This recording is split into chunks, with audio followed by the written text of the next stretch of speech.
Why French trains are among the fastest. Train name. TGV. Train grande vitesse. Record speed. 574.8 kilometers per hour. 357.2 miles per hour. During a test run in 2007. Operational speed. Up to 320 kilometers per hour. 200 miles per hour. Key factors.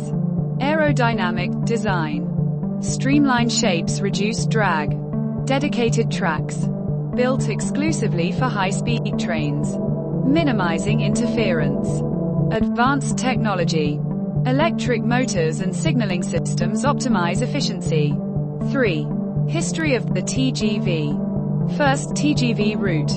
Between Paris and Lyon. Inauguration year. 1981. Manufacturer. Alstom and SNCF. French National Railways. Innovation. It introduced a new era of high-speed rail, combining comfort, speed, and efficiency. 4. Facilities on TGV trains. Classes. First and second class. Amenities. Comfortable reclining seats with ample legroom. Wi-Fi and power outlets. Dining cars and on-board catering. Quiet zones for relaxation. Family-friendly spaces. Accessibility features for passengers with reduced mobility. 5. Speed per kilometer. Average speed. 320 kilometers per hour means 1 kilometer is covered in approximately 11.25 seconds. 6. Train frequency and routes. Major routes. Paris to Lyon. Marseille. Bordeaux. Strasbourg. And beyond. International routes to London. Eurostar. Brussels. And Geneva. Frequency. Trains typically depart every 30 minutes to 1 hour on busy routes, depending on the time of day. Since 1981, these are the fastest trains in the world, but French engineers want to see just how fast they can go. Reaching 380 kilometers an hour, the TGV smashes past the world record that's held for over 25 years. The French have something to prove, because 40 years ago, amid controversy and doubt, this train took on the plane and won. Only a few decades earlier it seemed that trains had reached their limit in experimental runs. Railway engineers had pushed them to incredible speeds, but in actual service, trains around the world weren't anywhere near as fast, nor were they getting any faster. In the 1950s, they ran at about the same speeds as they did in the 1930s. The problem was, engineering a faster locomotive would only get you so far, with many rail lines having been built a half-century earlier. They had sharp curves, steep grades to climb, and outdated signaling that just couldn't handle higher speeds. Getting trains to go faster would mean having to rebuild the tracks they ran on, which was not only expensive, many were convinced it was pointless, because the 1960s was the dawn of the jet age. Air travel offered unparalleled speed, while the automobile promised unmatched freedom and convenience. The train was no match for either. Around the world, billions were spent building new superhighways. Short-haul air routes were growing in popularity, and just around the corner, new technologies and radical transport solutions promised to reshape travel entirely. Many saw trains as in antiquated 19th century technology, but halfway around the world, the Japanese were about to change everything. When everyone else had given up on railways, the Japanese had just completed one of the most ambitious rail projects of the century, building more than 500 kilometers of near perfectly straight track, tunneling through mountains, and constructing over 1,000 bridges. The Japanese called it the Shinkansen, and when it opened in 1964, the trains on this new railway ran at over 200 kilometers per hour, faster than anywhere in the world. The Shinkansen was a new kind of railway, one reserved exclusively for high-speed Trains taking the most direct route possible. It cut the travel time between Japan's two largest cities in half, but it wasn't just its speed that was impressive, it was the scale. The Shinkansen could move a huge volume of people. A single train carried nearly 1,000 passengers, and over 120 trains ran every single day, one every 15 minutes. In just the first 3 years,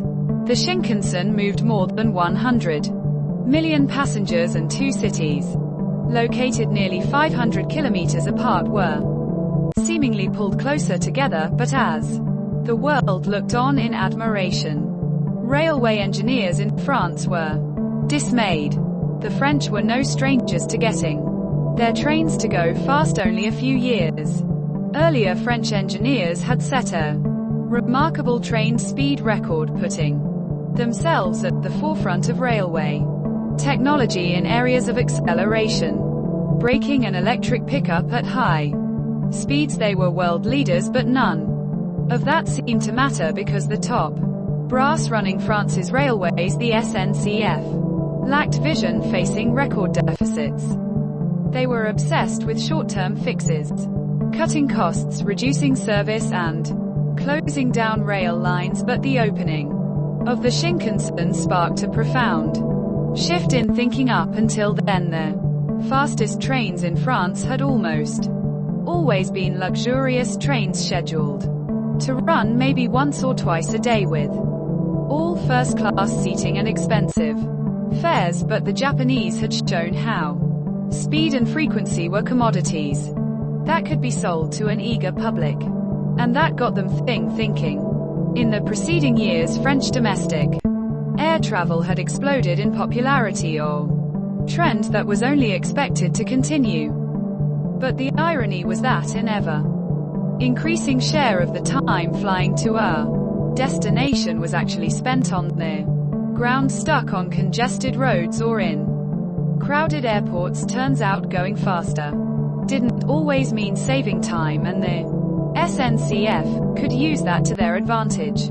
At distances of up to 1,000 kilometers, a high-speed train scheduled to run frequently could go head-to-head with the airplane, and if it was made affordable, it could win back passengers. Within months, SNCF went on the offensive with a bold plan for high-speed point-to-point connections between major cities, but where the Japanese had spent enormous sums building an entirely new rail network, right down to all new stations, that wasn't going to work for the French. SNCF would have to keep costs down, utilizing as much of their existing network as possible. Instead, they'd focus their efforts on developing a new kind of train, experimenting with locomotives powered by gas turbines taken straight from military helicopters. Using aircraft technology had a few key advantages. Gas turbines were light and powerful, and they would allow trains to run on steeper grades, so tracks could be built with fewer tunnels and bridges, and kerosene-fueled gas turbines would eliminate the need to build expensive overhead lines. And the French were prepared to take it a step further than the Japanese, aiming for dramatically higher speeds. Music. In 1972, SNCF unveiled the TGV-001, an experimental train with cutting-edge technologies and a top speed of more than 300 kilometers per hour. This was a train designed to sell high-speed rail to a skeptical public. World-renowned designer Jacques Couper was hired to design a train that didn't look like a train, taking inspiration from his earlier work on sports cars. Couper gave the TGV bold, sleek lines that were undeniably cool. Gone were the opulent rail cars of earlier French express trains, replaced with modern aircraft-like cabins. Gas turbines produced an impressive 5,000 horsepower and powered electric motors that drove each of the train's wheels. Articulated bogies reduced weight, improved stability, and offered a smooth, quieter ride. In testing, the prototype racked up over 500,000 kilometers, and accelerated beyond 300 kilometers per hour, more than 175 times. Just about anyone with political sway was invited to ride the train of the future and hear Sankev's vision for high-speed rail with proven technology. The French were on the verge of putting the world's fastest train into service. Foreign, but many leaders wanted nothing to do with the TGV. There were fears that it would be a Concorde on rails, another massively expensive vanity project without hope of ever turning a profit. Others dismissed it as benefiting the wealthy, with new lines skipping past the smaller cities to serve the Paris elite. And there were still competing visions for the future of French transport: the aero train, a radical track hovercraft that ran on an elevated concrete guideway, was also making headlines with a promised speed of over 400 kilometers an hour, and stole some of the TGV's thunder and gained considerable support. Meanwhile, the Civil Aviation Administration pushed for the development of airliners capable of short takeoff and landings, and even the construction of compact runways right in the center of Paris. Support for the TGV wasn't anywhere near what the SNC have hoped for, and things would only get worse. In 1973, the price of oil began to skyrocket, rising nearly 300% in a single year. Oil exporting nations in the Middle East had imposed an embargo on the West, sending shock waves throughout the global economy and causing widespread fuel shortages. France was among the worst hit, where almost 3/4 of the country's energy needs depended on imported oil. After years of development, SNCF found itself having gone all in on fuel-thirsty gas turbines right as the era of cheap oil was ending. But for the TGV, the energy crisis would turn out to be a blessing in disguise. Foreign.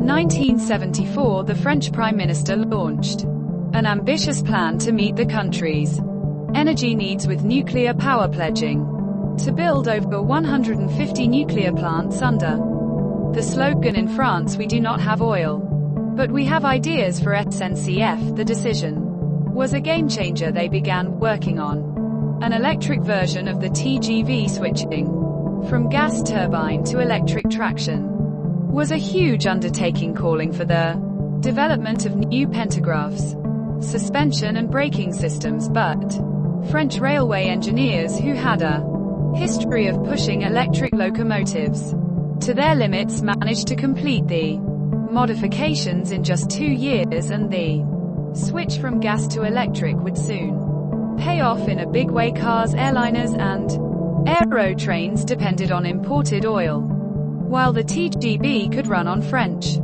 nuclear energy. The optics were powerful, but the energy crisis also forced leaders to prioritize public transport. And by March 1976, the necessary approvals were in place for the construction of a new line connecting France's 2 largest cities, and it would largely be paid for with private capital, not government subsidies. Soon large swaths of countryside bore witness to a massive construction project, the first major Western European rail line in nearly half a century. With a sleek new look for the 1980s, the TGV was set to debut as the fastest train in the world, but just months before opening in 1981, French railway engineers would do what they did best: find out just how fast they could go. In a highly publicized event, they pushed the TGV well beyond its initial operating speed, all the way up to 380 kilometers per hour, smashing the world record they had set decades earlier. But while the 1955 record had pushed railway technology to its literal breaking point, 380 kilometers per hour was achieved with the very same train that would soon go into service, paving the way for even higher speeds in the future. From its opening in September 1981, the success of The TGV surprised even the SNCF. Only 2 months after opening, it had already carried its millionth passenger, and within a year, France's largest domestic airline saw a 60% decline in passengers between Paris and Lyon. Many of the public's criticisms faded as the price of a ticket wasn't any higher than on a regular train, and an aggressive marketing campaign promoted the TGV's efficiency, time savings, and accessibility, and as if on cue, politicians who had violently opposed the TGV in the 1960s and 70s now proudly proclaimed their support for it all. Along almost immediately, SNCF began to plan for new lines connecting more French cities over the years. Service speeds also increased, and in experimental runs, French railway engineers continued to push the limit, ultimately reaching 574 kilometers an hour in 2007, a railway speed record that holds to this day. Like the Shinkansen, the TGV was in immediate technical and commercial success, and by the mid-1980s it had become a symbol of national pride, a nearly 2-decade-old vision that finally been confirmed. The train had taken on the plane and won, and as a testament to the forward thinking of railway engineers today, high-speed rail is more relevant than ever.